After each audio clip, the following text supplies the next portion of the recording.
नमस्कार, जन टीवी देख रहे हैं आप। मैं श्वेता शर्मा आपके साथ। खबरों की शुरुआत से पहले एक नजर डालेंगे अभी की हेडलाइंस पर। मुख्यमंत्री पुष्कर सिंह धामी का हरिद्वार दौरा। कुंभ मेला 2027 की तैयारियों को लेकर करेंगे अहम बैठक। विकास कार्यों का लेंगे जायजा।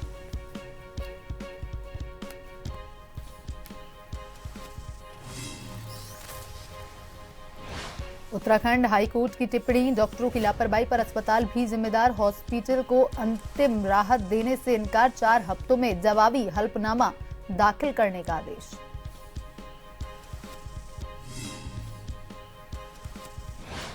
उत्तराखंड बोर्ड की परीक्षाएं आज से शुरू। देहरादून में 24,327 छात्र दे रहे हैं एग्जाम। सुरक्षा और निगरानी के हैं विशेष इंतजाम।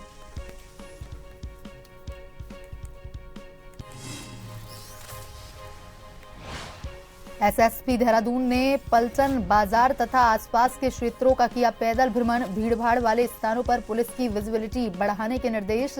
नियमों का उल्लंघन करने वालों के खिलाफ सख्त कार्रवाई के निर्देश।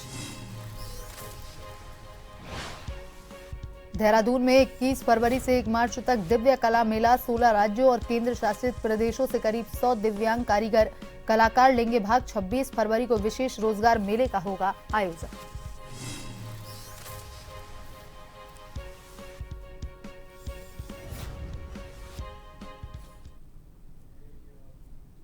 और अब खबरें विस्तार से। उत्तराखंड बोर्ड की परीक्षाएं आज से शुरू हो गई हैं। देहरादून जिले में इस बार 24,327 छात्र छात्राएं परीक्षा दे रहे हैं। पिछले वर्ष की तुलना में परीक्षार्थियों की संख्या में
और मुख्यमंत्री पुष्कर सिंह धामी का हरिद्वार दौरा आज है।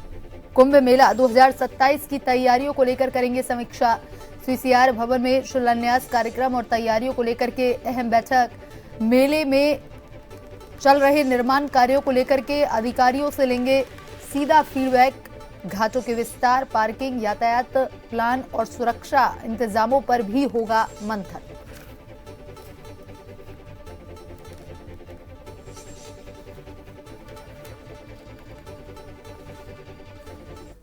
और इसी खबर पर ज्यादा जानकारी के साथ bureau chief S N Pant phone line पर जुड़ चुके हैं। एसएन पंत, हरिद्वार के दौरे पर रहेंगे आज सीएम पुष्कर सिंह धामी।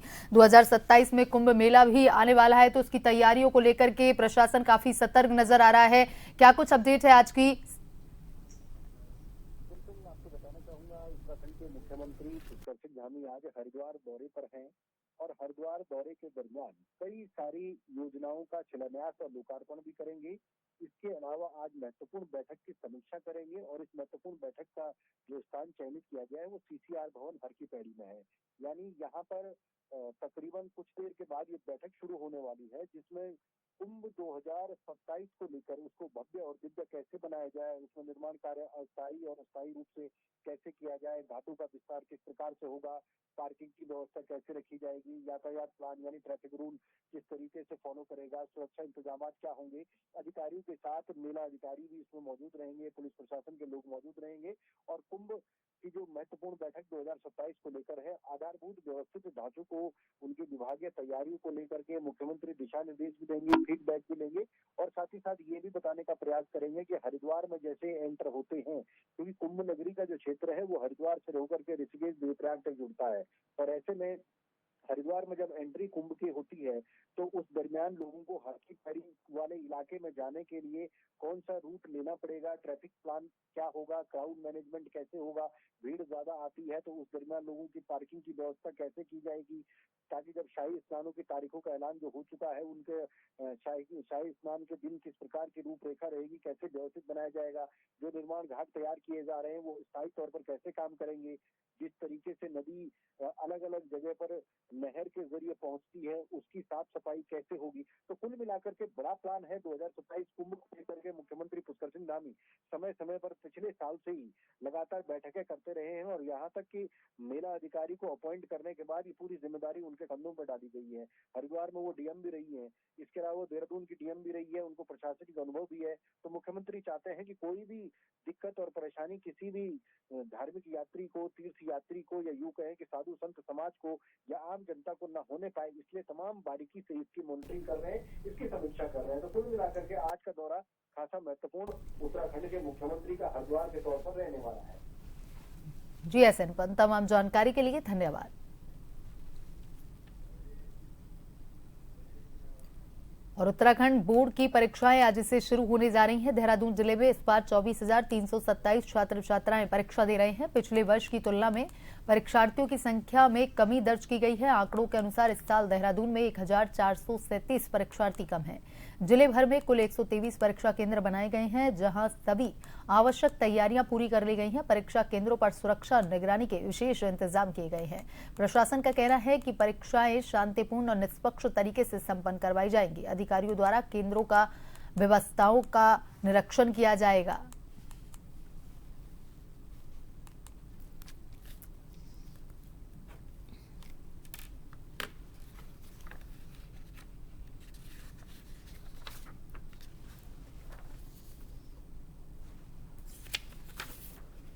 तो उत्तराखंड बोर्ड की परीक्षाएं आज से शुरू हो रही हैं। वहीं अगर देहरादून की बात करें तो 24,327 छात्र छात्राएं इस परीक्षा में भाग लेंगे। पिछले वर्ष की तुलना में परीक्षार्थियों की संख्या में कमी आई है। और इसी खबर पर ज्यादा जानकारी के साथ संवाददाता यशदीप आर्य ऑनलाइन पर जुड़ चुके हैं। यशदीप, उत्तराखंड बोर्ड की परीक्षाएं आज से शुरू होने जा रही हैं। सुरक्षा को लेकर के क्या कुछ इंतजाम किए गए हैं? जी, उत्तराखंड बोर्ड की जो वार्षिक परीक्षा है वो जिला में इस बार जो 24,327 छात्र छात्राएं हैं वो परीक्षाएं दे रहे हैं। और इसी को लेकर साथ साथ देखने के लिए ये भी मिल रहा है कि 11,371 जो है वो बालक है और जो 12,956 है वो बालिकाएं शामिल है। और इसी को लेकर जो जितनी भी तमाम सुरक्षा व्यवस्था हो सकती थी वो लगातार की भी जा रही है। केंद्रों के अंदर भी बताया गया है कि हर तरीके के संभव प्रयास है, हर तरीके की तैयारियां हैं सुरक्षा को लेकर वो की गई हैं। और बाहरी जो जितने भी केंद्र बनाए गए हैं, क्योंकि जिले में देखने के लिए मिल रहा है कि 123 जो है वो परीक्षा केंद्र बनाए गए हैं, जिसमें से जो 25 है वो सेक्टर मजिस्ट्रेट तैनात भी उसमें किए गए हैं। साथ ही साथ जो है उसमें साथ साथ हमें देखने को मिल रहा है कि विभागीय सचल भी जो है वो पूरा जो है विभागीय सचल वो दल के साथ वहाँ पर निगरानी रखते हुए भी नजर आ रहा है।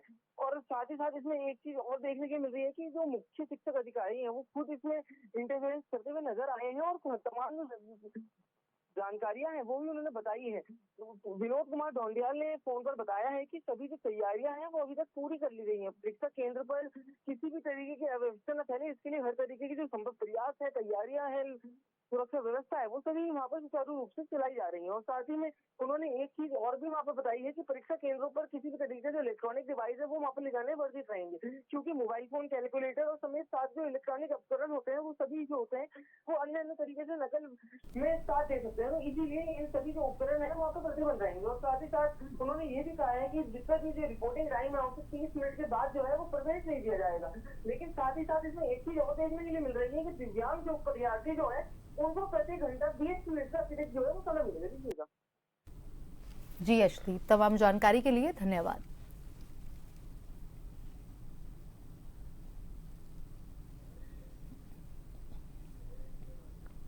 रुड़की में दिल्ली रुड़की राष्ट्रीय राजमार्ग पर उस समय अफरा तफरी मच गई जब होटल पैसिफिक के पास चलती कार में अचानक से आग लग गई। घटना की सूचना शाम करीब 7 बजे फायर स्टेशन रुड़की को मिली, जिसके बाद 2 फायर इंजन तुरंत मौके पर पहुंचे। दमकल कर्मियों ने त्वरित कार्रवाई करते हुए कुछ ही देर में आग पर काबू पा लिया। उनकी सूझबूझ से कार के पेट्रोल टैंक को फटने से बचा लिया गया, जिससे संभावित बड़ा विस्फोट टल गया। हालांकि आग में वाहन के टायर, सीटें, वायरिंग, इंजन और कार में रखा हुआ सामान पूरी तरह से जलकर नष्ट हो गया। सूचना पर कोतवाली मंगलोर पुलिस भी मौके पर पहुंची। फायर ब्रिगेड की तत्परता से किसी प्रकार की जानहानि नहीं हुई, जिससे एक बड़ा हादसा टल गया।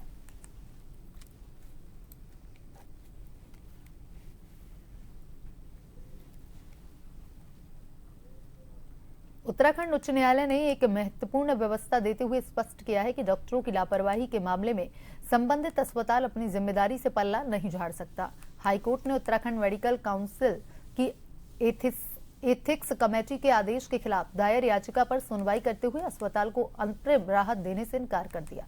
सुनवाई के बाद न्यायालय ने कहा कि वर्तमान समय में बड़े अस्पताल अनेक चिकित्सकों को नियुक्त करते हैं। ऐसे में यदि किसी डॉक्टर की ओर से लापरवाही की जाती है तो अस्पताल को कानूनी कार्रवाई से मुक्त नहीं रखा जा सकता। हाई कोर्ट ने अस्पताल की अंतरिम राहत याचिका खारिज करते हुए 4 सप्ताह के भीतर जवाबी हल्फनामा दाखिल करने का निर्देश दिया। मामले की अगली सुनवाई 25 मार्च 2026 को होगी।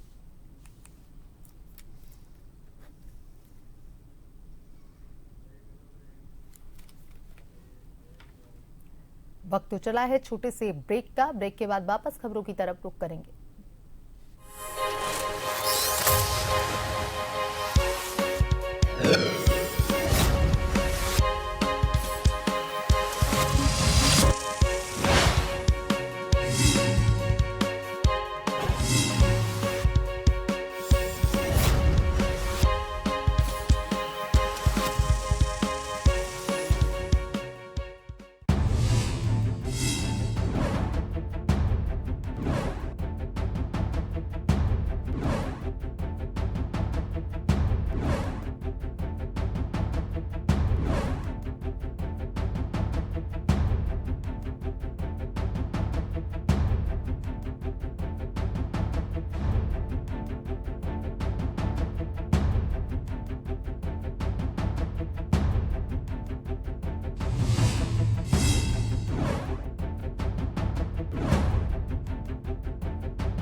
मरुधरा के नस नस में बहती संस्कृति हो या सियासी गुंबदों में जनता के पैरोकार, अयोध्या से मथुरा तक लगती जयकार हो या राजनीति के गलियारों में घूमते सियासी सवार, चार धाम से मन पावन करती बाबा की पुकार हो या देवभूमि के बर्फीले पहाड़ों को पिघलाती सियासी बयार, खबरों की दौड़ में पत्रकारिता का असली अंदाज। हम हैं जन टीवी, जन जन की आवाज। शिक्षा, खेल, धर्म कर्म याहू राजकाज। बदलते वक्त में भी पत्रकारिता का वही अंदाज, खबरों की दौड़ में सबसे पहले, हर जगह, हर वक्त, क्योंकि आपका भरोसा ही है हमारी असली ताकत। खबर हो चाहे छोटी या हो रहा हो कुछ विशेष, हर खबर जिससे रूबरू होता है हमारा देश। जनता के विश्वास की सबसे बुलंद आवाज। हम हैं जन टीवी, जन जन की आवाज।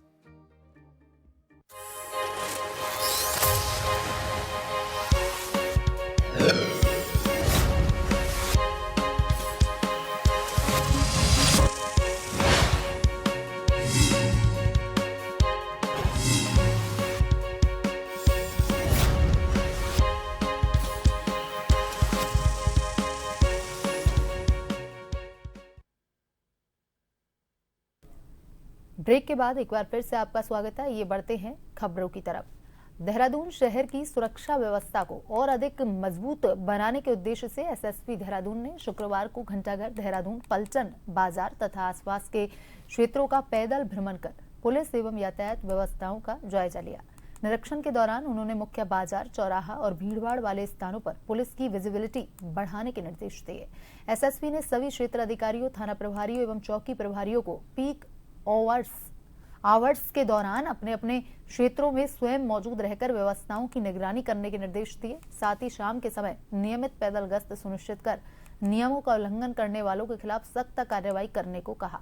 मुख्य बाजारों और फुटपाथों पर अस्थायी अतिक्रमण हटाने के लिए नगर निगम के साथ संयुक्त अभियान चलाने तथा वह बेतरतीब खड़े वाहनों के खिलाफ चालानी कार्रवाई के भी निर्देश दिए गए। निरीक्षण के दौरान पुलिस अधीक्षक नगर, पुलिस अधीक्षक यातायात सहित अन्य अधिकारी मौजूद रहे।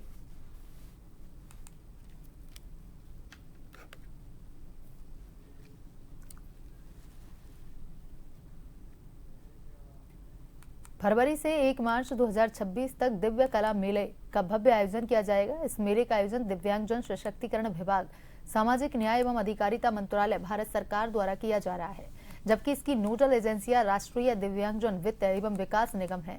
यह 9 दिवसीय मेला प्रतिदिन सुबह 11 बजे से रात 9 बजे तक आम जनता के लिए निःशुल्क खुला रहेगा। मेले में देश के लगभग 16 राज्यों और केंद्र शासित प्रदेशों से करीब 100 दिव्यांग कारीगर, कलाकार और उद्यमी भाग लेंगे। यहाँ हस्तशिल्प, हैंडलूम, कढ़ाई कार्य, होम डेकोर, स्टेशनरी, पर्यावरण अनुकूल उत्पाद, पैकेज्ड व ऑर्गेनिक खाद्य सामग्री समेत विभिन्न उत्पाद प्रदर्शित और विक्रय के लिए उपलब्ध रहेंगे।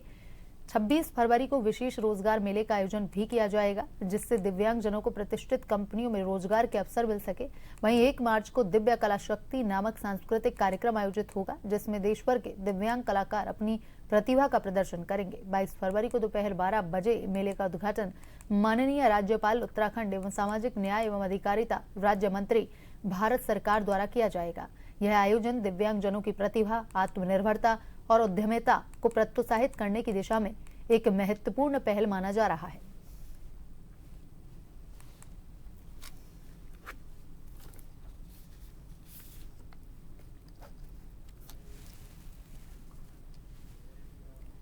उधम सिंह नगर के बाजपुर कोतवाली के बरहेनी वन क्षेत्र में अवैध लकड़ी कटान के दौरान वन विभाग की टीम पर फायरिंग मामले में मुख्य आरोपी को पुलिस ने गिरफ्तार कर लिया। आरोपी की निशानदेही पर घटना में इस्तेमाल 12 बोर की बंदूक भी बरामद कर ली गई है। पुलिस अब मामले में शामिल अन्य आरोपियों की तलाश में जुट गई है।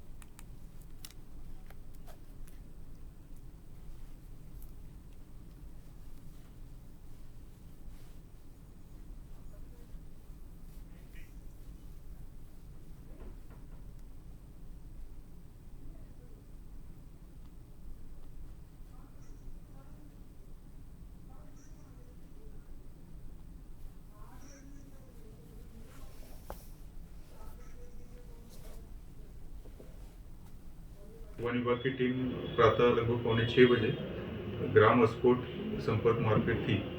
उसी दौरान 5 मोटरसाइकिल इनको दिखी और इनको जब रोकने की कोशिश की गई तो उसमें जो खैर की लकड़ी थी वो गिर गई और बाइक असंतुलित होकर मोटर मार्ग पे गिर गई। तो उस दौरान ये वन विभाग के कर्मचारी जब मोटरसाइकिल के पास पहुंचे तो दलजीत सिंह उर्फ डब्लू जो है उसने अपने साथियों के साथ मिलकर इस वन विभाग की टीम पे जान के नियत से मारने के उद्देश्य से फायरिंग किया, जिसमें कोतवाली बाजपुर में एक मुकदमा पंजीकृत किया गया था और हमारे एसपी काशीपुर के निर्देशन में टीमों का गठन किया गया था। इसमें जगह दबिश दी गई है और इसमें एक व्यक्ति को दलजीत सिंह उर्फ डल्लू, जिनकी उम्र 27 साल है, इनको हरसान के पास से अरेस्ट किया गया है। बरहनी क्षेत्र से इनको पकड़ा गया है और इन्होंने घटना का स्वीकार करते हुए बंदूक को जंगल में छिपाए रखने की सूचना दी। इस आधार पर बंदूक को भी 12 बोर बंदूक को भी बरामद किया गया।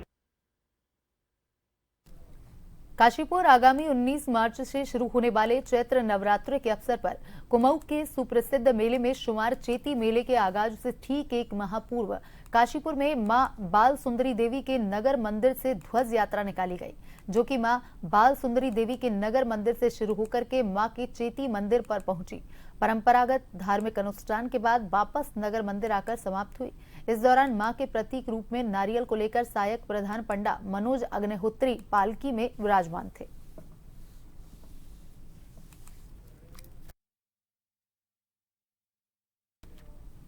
उत्तराखंड में देहरादून के पारंपरिक बाजारों में ताजा बनी शीरमाल और सेवइयों की खुशबू आने वालों का स्वागत करती है। देखिए रिपोर्ट। उत्तराखंड में देहरादून के पारंपरिक बाजारों में ताजा बनी शीरमाल और सेवइयां की खुशबू आने वालों का स्वागत करती हैं। बाजारों की चहल पहल बताती है कि रमजान शुरू हो चुका है। पवित्र महीने में खास व्यंजन बनाने के लिए मशहूर दुकानें ताजी बेक्ड ब्रेड और इस खास मौके पर बनाए जाने वाले व्यंजनों में इस्तेमाल होने वाली दूसरी चीजों के स्वाद से भरी होती हैं।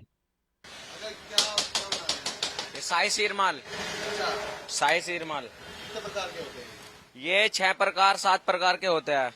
क्या खासियत होती है इनमें? ये बनते हैं ड्राई फ्रूट से। इनमें दूध, घी, मेवा, ड्राई फ्रूट इसी डलती है। हमारे यहाँ नॉर्मल स्टार्ट हो जाता 50 रुपए से लेके 550 रुपए तक का पीस रहता है हमारे पास में। ये क्या क्या खासियत रहती है? खासियत ये रहती है, नॉर्मल जो है वो बड़े बुजुर्गों के लिए होता है, फिर ड्राई फ्रूट आ जाते हैं, ड्राई फ्रूट के भी होते हैं, देसी घी के भी पीस होते हैं अपने पास में। ये सारी वैरायटी होती है अपने पास। रमजान के दौरान मिठाइयों के अलावा खजूर की भी ज्यादा मांग रहती है। लोग खजूर खाकर शाम को अपना रोजा खोलना पसंद करते हैं। हमारे पास जो खजूर है सब रंग की मेवाएं हैं और क्या नाम है दूसरी वाली वो भी है, शोरमाल भी है और 4 तरह की खजूर है हमारे पास। 5 तरह का ये फैनी है और खजला जो तैयार हो रहा। अब जो है बैठे हैं हम बेच रहे हैं ईद के मौके पे। रमजान के पवित्र महीने ने बाजारों को गुलजार कर दिया है। लोग इफ्तार और सेहरी के लिए खरीदारी करने के लिए उमड़ रहे हैं। हर दिन जरूरत पड़ती है तो हर दिन लेते हैं, अगर ज्यादा सामान हो जाता है तो 2-3 दिन के बाद भी ले लेते हैं। वैसे हम हर साल यहीं से खरीदते हैं, इन्हीं की दुकान से। बहुत अच्छा माशाल्लाह, इनके यहाँ रेट भी सही रहता है और माल भी सही रहता है। भारत में गुरुवार को चांद दिखने के साथ ही रमजान शुरू हो गया। रमजान का महीना ईद उल फितर के साथ खत्म होगा।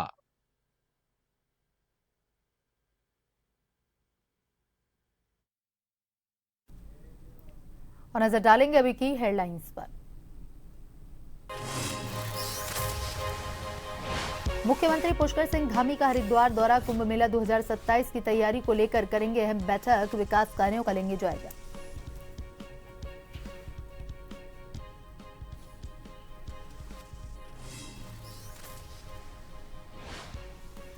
उत्तराखंड हाईकोर्ट की टिप्पणी, डॉक्टर की लापरवाही पर अस्पताल भी जिम्मेदार, हॉस्पिटल को अंतरिम राहत देने से इनकार, 4 हफ्तों में जवाबी हल्फनामा दाखिल करने का आदेश।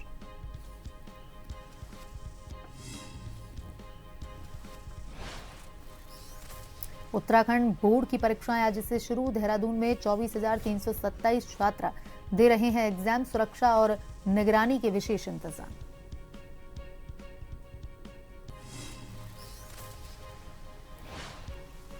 एसएसपी देहरादून ने पलटन बाजार और आसपास के क्षेत्रों का किया पैदल भ्रमण, भीड़भाड़ वाले स्थानों पर पुलिस की विजिबिलिटी बढ़ाने के निर्देश, नियमों का उल्लंघन करने वालों के खिलाफ सख्त कार्रवाई के निर्देश। देहरादून में 21 फरवरी से 1 मार्च तक दिव्य कला मेला 16 राज्य और केंद्र शासित प्रदेशों से करीब 100 दिव्यांग कारीगर कलाकार लेंगे भाग। 26 फरवरी को विशेष रोजगार मेले का होगा आयोजन।